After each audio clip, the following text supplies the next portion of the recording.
ANC President Cyril Ramaphosa will host a gala dinner to raise funds as the election campaign heads up. Previously, the seat next to the president would be as high as 1.2 million rand. Let's take you live now to that event at Gallagher Estate in Johannesburg for the president's address. Ramaphosa, the Treasurer General of the African National Congress, members of the NEC of the African National Congress, the leadership of various formations of the African National Congress, the Youth League, the Women's League, the Veterans League, the MK Veterans, Liberation War Veterans,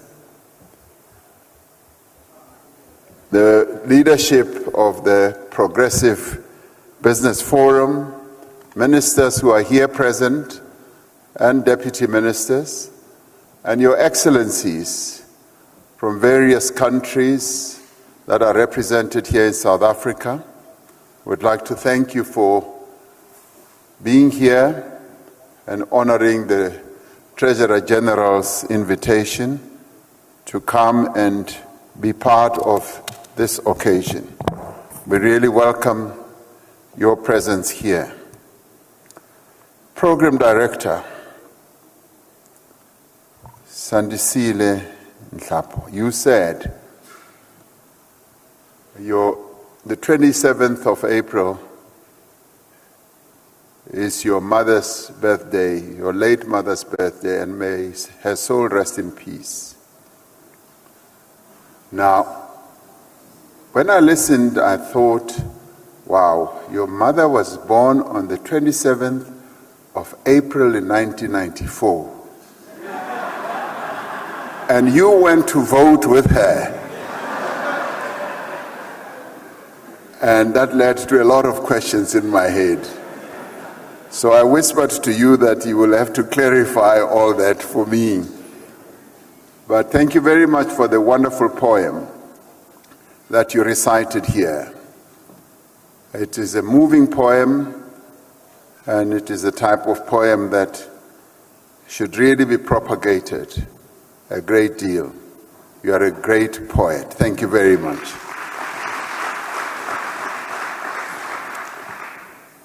Ladies and gentlemen, it is a real great honor to have this opportunity to share a few words and thoughts with you all as we look towards the future of our country and the tasks that we must undertake together to build a better life for the people of our country.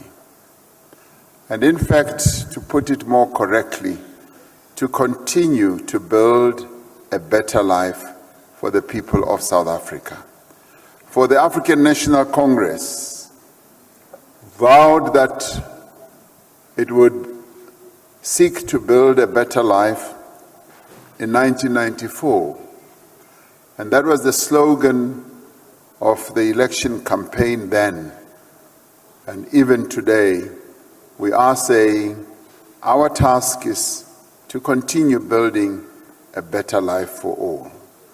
Because under ANC rule or government, this country has changed, and has changed irrevocably in many, many ways. I often say that those with eyes can see, those with ears can hear, and those with a good feel and touch can actually touch and feel the changes that have been brought about in this country by the African National Congress. Whether people like it or not, that is the true reality. Later this month, on the 27th of April, we will celebrate the 30th anniversary of our first democratic elections. We will also be celebrating 30 years of freedom and democracy. This is clearly an opportunity to applaud the great achievements of the people of South Africa over the last 3 decades and pay tribute to the relentless struggles and great sacrifices of the generations that fought for our freedom. And this will also be the time to pay tribute for the work that was done by our first president, Nelson Mandela, who together with many other leaders, Oliver Tambo, Mama Albertina Sisulu, Mama Charlotte Macleck, and many others, led us in a great struggle to get to where we are. May we never forget the leadership that we had, as well as the contributions that were made by gigantic leaders like Nelson Mandela and Oliver Tambo, who've brought us to where we are today. It is also a moment for reflection as well as a moment for observation. Through events like the colloquium that was held earlier today, hosted by the Progressive Business Forum, I'm sure you have had an opportunity to critically examine the path that we have traversed since 1994. You also saw a video that was flighted here because it talks volumes about the path and the journey that we have traversed. And in this journey, we had an opportunity to also observe and consider both the achievements as well as the shortcomings, and to draw lessons from our experiences that will assist us as we chart the way forward. Yes, there have been great achievements, there have been shortcomings, and we as the African National Congress are the very first to admit that yes, there have been shortcomings, but at the same time, when you look at the balance sheet, the achievements outweigh the shortcomings. For we have moved this country in an unbelievable way over the past 30 years. Now, as we mark this milestone, we are preparing for our 7th democratic election for national and provincial government. This in itself is a mark of great progress, that we now have the 7th election process where our elections since 1994 have always been successful elections. There have always been elections that have demonstrated the will of the people of South Africa. They have been run extremely well by the Electoral Independent Commission, which has been diligent, which has been professional, and which has been able independently to run elections through the length and the breadth of the country. And we wish them well once again, that they will do a great job for the 7th time once again. And that we should wish them. The election itself is an opportunity to turn our reflections on the future direction of the country into reality. We have an opportunity as the people of South Africa to decide which path we choose and to decide which political party has both the commitment as well as the capacity to walk this path that we must take. As a robust democracy, our election process as South Africans is always accompanied by noise.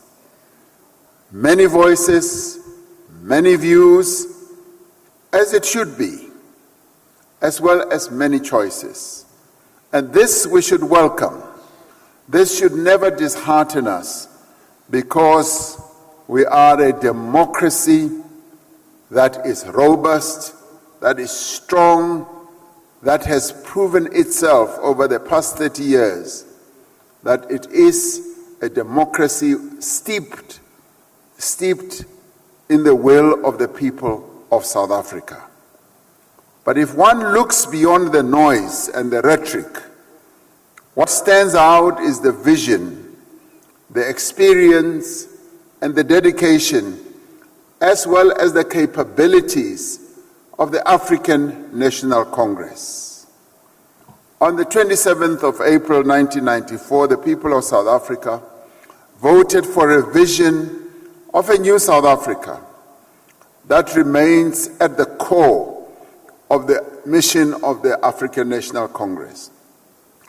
Although we have at times, yes, done things in a way where we could have moved faster, we could have done better, but we have always acted and firmly committed to the interests of the people of South Africa. And we've always been committed to a united, free, and equal society. Over the last 6 years, we have worked to renew and to rebuild our movement, the African National Congress, following a period of decline.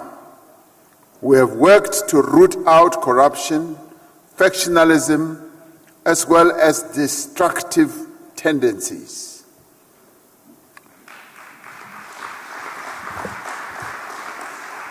And we have worked very hard indeed to restore the confidence of the people of South Africa in the ANC. And we have worked alongside our people in overcoming the many challenges that we have faced over the last 6 years. The work we have undertaken to revitalize the ANC has taken place alongside the progress that the ANC has made in government to grow and transform our economy. We have described the past 5 years as a time of recovery and rebuilding. That is how we have characterized the past 5 years.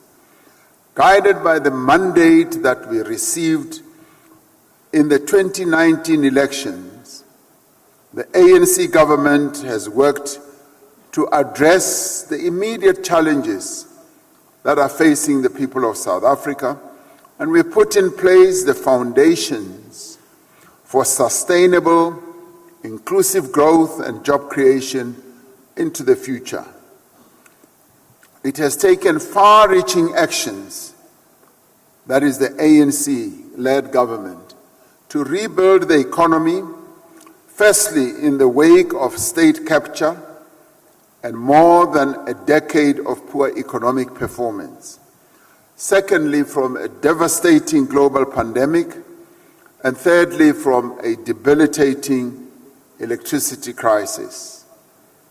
There's been significant progress on measures that we have taken to grow jobs, to reduce poverty, to tackle corruption, and to fight crime. Some of these measures have already had an impact on the lives of our people, while the benefits of other measures that we have and are putting in place will take some time before they are truly felt.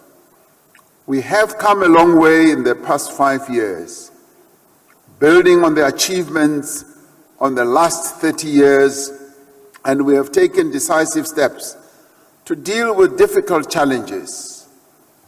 On Wednesday, we had the last meeting of our cabinet, and thereafter we met together to break bread. Some people characterized it as the Last Supper. I said, no, it is not the Last Supper. I said it must never be seen as the Last Supper, because the Last Supper, was defined by death, by persecution, by somebody, being put on the cross and rising after 3 days, and. So we didn't characterize it as the Last Supper. However, during that period, we reflected on the challenges that have faced the sixth administration. And as we counted them, we came to about 15 major challenges. And COVID-19 being one of the key challenges when this country and its people went through a most difficult journey. It was almost like walking through the valley of death. But we were able to sustain livelihoods, to ensure that not many more people died. Many other countries who faced COVID at the same time as we did saw millions of people dying. We lost 100,000. By having been really careful on how we manage it, but more importantly, by having the cooperation of the people of South Africa. And in this regard, we applauded the people of South Africa for having survived, those who did survive, for having survived COVID as we walk through a very difficult time. And those are some of the challenges that the sixth administration faced. In addition, we faced the floods, the unrest, the electricity challenge, and many others. But our journey is not yet complete. There is still much work to be done to rebuild our economy, to reduce poverty. And the ANC-led government has, over the last 30 years, taken steps to reduce poverty. And poverty has been brought down. As you saw in the video, there are many initiatives that were embarked upon to reduce poverty. The housing, student education, education in schools and universities, and also, the TG referred to this, increasing the life expectancy of South Africans. That has been a major achievement, which even the World Health Organization recognized and said, for a country to increase life expectancy in the way that we did is quite a phenomenal achievement.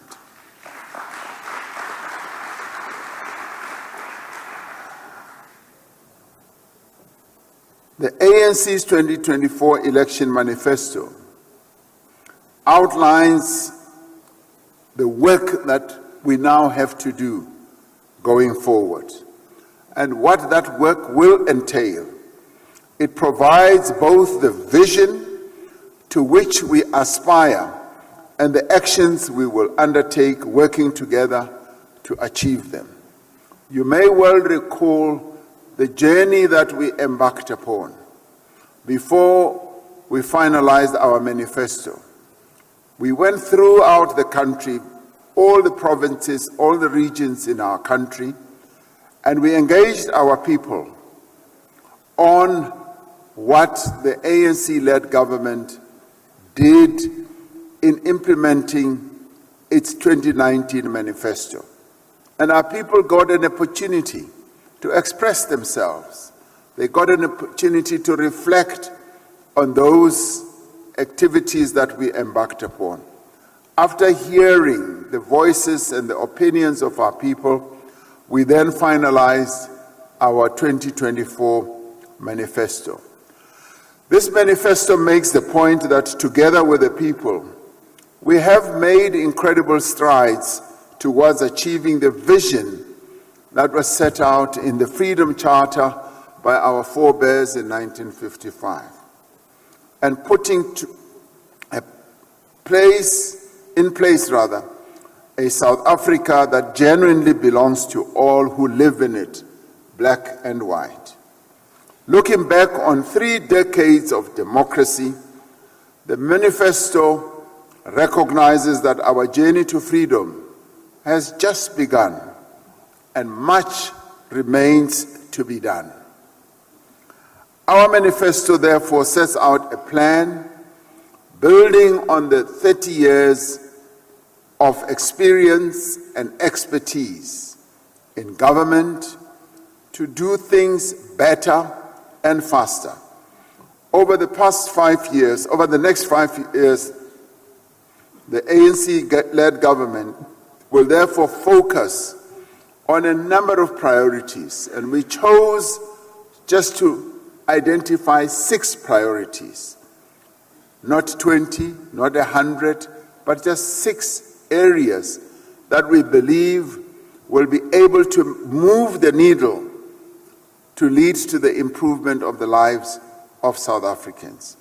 And these are priorities that we believe are critical to transform our economy and to create jobs and to lead our people to a better life. The first of our priorities is to put South Africa to work through a jobs plan. This includes creating jobs and work opportunities through increased public and social employment. We have shown the value and the impact of public employment. We have the experience of 20 years of the expanded public works program and more recent success of the presidential employment stimulus, which has created over 1.7 million work and livelihood opportunities in just over a 3-year period. Our jobs plan also includes the industrialization support for small enterprises and entrepreneurs, and an intensified focus on developing township and village economies. We know small and informal business is where the greatest potential exists for growth and employment. It is also the most potent instrument we have to foster transformation. By growing these sectors, we know that we will be able to expand economic opportunities for our people, for our communities, for areas that have until now remained marginalized, particularly in the rural areas. The second priority in our manifesto is to develop our industries to build an inclusive economy. Through these activities and initiatives, we will deepen economic transformation through driving industrial growth. Government will actively support localization and labor-intensive sectors. Now, concepts such as localization have been tested in the past few years, and we have found that indeed this is a concept that has credibility, it's a concept that is implementable. And we want to ensure that through that we have labor-intensive sectors through a range of measures, including enabling the growth, strategic industries like steel and advancing industries of the future, like the green economy.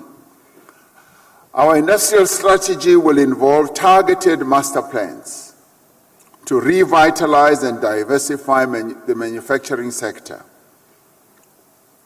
Manufacturing sector is an area that we're focusing on greatly. In the past 5 years, we embarked on the Black Industrialist Program.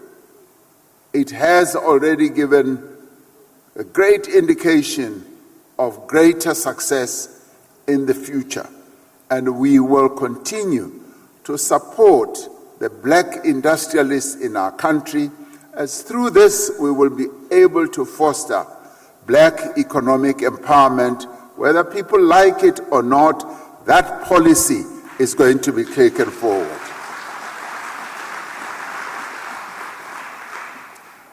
Now, no society can prosper without investing in the capabilities of all its citizens.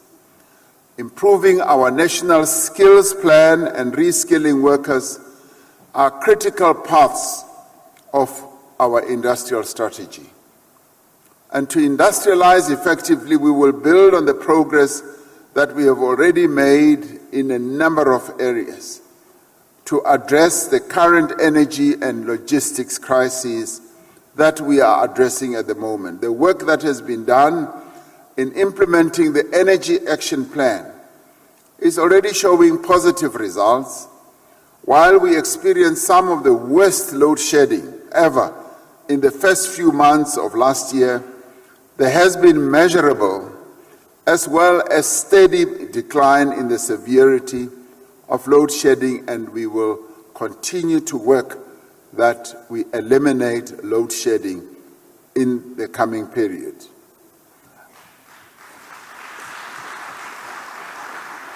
Now, government is also working very closely to address the challenges that we are facing in the logistics sector. And we're working closely with Transnet, as well as industry and other social partners such as labor, to relieve congestion at our ports and to increase the volumes of freight carried on our key rail corridors. And through this, we are already seeing increased trade between South Africa and a number of countries. And yesterday, or was it day before yesterday, I saw how a representative of the Chinese government were saying China has now become the biggest trading partner with South Africa, trading at over 600 billion rand. And that is something that we should applaud as well. And this has been due to promoting our relationships in BRICS, which we expanded, in promoting our trade with the rest of the continent through the Africa Continental Free Trade Area. And this we will take forward to deal with the various other challenges that we have. The third priority in our manifesto is to reduce the cost of living and to tackle the cost of living through prioritizing food security in our country, maintaining and expanding subsidized basic services, particularly through indigent policies. The ANC will ensure that we make life more affordable for workers, the unemployed, as well as the middle class. We continue to strengthen our health services and will be implementing the National Health Insurance to make quality health care affordable and accessible to all.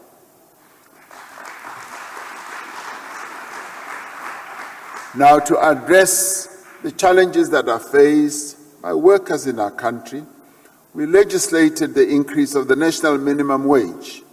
And through this, we were able to address the challenges of some 6 million workers in our country. Our fourth priority is to invest in our people and also to meet the basic needs of our people.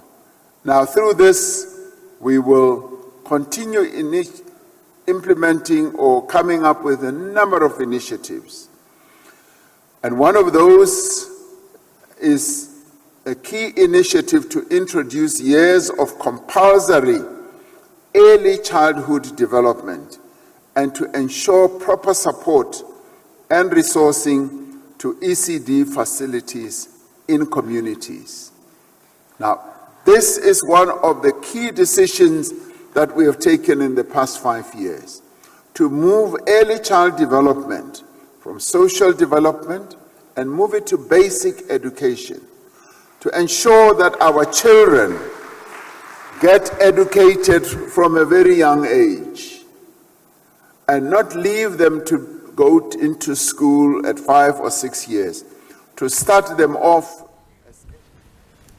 All right, that is ANC President Cyril Ramaphosa there at the ANC's gala dinner. Of course, this is a dinner being held in regards to raising funds for the ANC ahead of the elections, touching on a number of issues there, especially pertaining to reflecting on the work that has been done by the ANC government over the past 30 years and the work that still needs to be done by the ANC. Also, they're saying that, when it comes to the amount of work that has been done, it recognizes that, the road to freedom, like the ANC's president says, has just begun. Also prioritizing their 6 priorities to the voters of the ANC, talking about what will be prioritized for the next 5 years should it return back to government.